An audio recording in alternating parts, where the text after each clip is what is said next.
Sanctionner les joueurs trop gourmands grâce au Gorby Gland. Bonjour à toutes, bonjour à tous et bienvenue dans cette nouvelle vidéo consacrée au jeu d'échecs. Nous allons voir aujourd'hui, comment sanctionner l'excès de gourmandise sur ce jeu grâce à un Gorby particulier, le Gorby Gland. Gorby assez simple en apparence, caractérisé par les coups D4 suivis par le sacrifice de pion avec E5. Alors, dans cette position, ce sont les noirs qui vont tendre le piège, un piège assez grossier, il faut le dire. Donc, un joueur gourmand, dans cette position avec les blancs, va capturer le pion.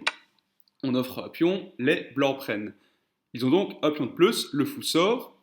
Important de sortir le fou en C5 afin de taper sur la case faible F2. On ne le répète plus, cette case est très faible dans l'ouverture.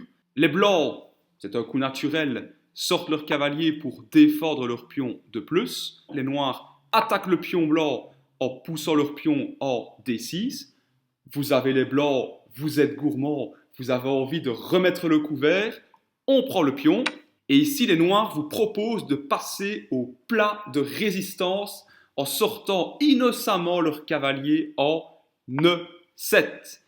Et là, évidemment, vous êtes gourmand, un pion, un cavalier, on préfère le cavalier, un bon plat de résistance pour se rassasier. Et ici, regardez, la barre d'évaluation est complètement descendue, l'avantage passe complètement chez les noirs. Pourquoi ? Parce que dans cette position, en 2 coups seulement, les noirs peuvent gagner la dame blanche. Je vous invite à mettre la vidéo sur pause pour voir comment les noirs peuvent gagner de façon forcée, oui, la dame blanche dans cette position. Alors, dans cette position, oui, vous ne rêvez pas, la dame blanche est perdue. Qu'est-ce qu'on observe ? Ce vis-à-vis. Dame, dame. Dame qui, dans l'ouverture, précisons-le, n'est défendue que par son roi. C'est aux noirs de jouer, ils aimeraient bien justement dévier le roi blanc de la protection de sa dame. Il y a un coup pour ça, le sacrifice de fou en F2, échec. Seule possibilité pour parer l'échec dans cette position, capturer le fou. Le roi ne peut pas s'échapper sur la colonne D car elle est contrôlée par la dame. Donc le roi prend le fou, mais il est contraint donc de lâcher la protection de sa souveraine.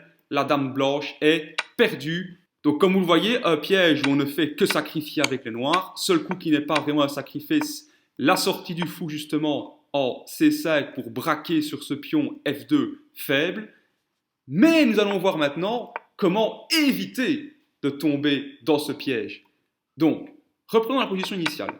Gorby Gland, très bien, donc vous avez les blancs, on vous pousse le pion en E5, il faut l'accepter. C'est un pion qu'on vous donne, un pion du centre, qui n'est pas protégé, prenez-le. Jusque-là, pas de souci. Votre adversaire donc sort son fou, vous développez votre cavalier, très bon coup, vous contrôlez le centre, vous protégez votre pion. Alors, lorsque votre adversaire vous pousse le pion en D6, pourquoi n'est-il pas intéressant pour vous de prendre ? Vous pouvez encore, ça ne détériore pas votre position, mais autant développer une pièce. Votre adversaire passe son temps à pousser un pion, développer une pièce mineure, développer un cavalier ou bien sortir un fou peut-être. Bref, développer une pièce mineure. Oui, vous allez me dire, mais les noirs vont prendre notre pion. Donc ici, on développe le cavalier, les noirs prennent le pion. Eh bien, la dame ici, elle n'est certes pas perdue chez les noirs, mais le roi doit reprendre. Dans cette position, le roi est déroqué. Le pion en E5 est en l'air. D'ailleurs, c'est le bon coup, c'est de le capturer. On menace en plus, hop, la fourchette, roi, tour, grâce au cavalier qui menace de prendre F7. Donc là, les noirs vont devoir développer leur fou pour protéger justement leur pion.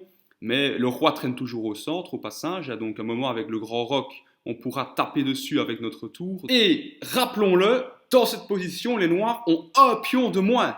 C'était censé leur donner un avantage positionnel conséquent. Ils en sont fort loin.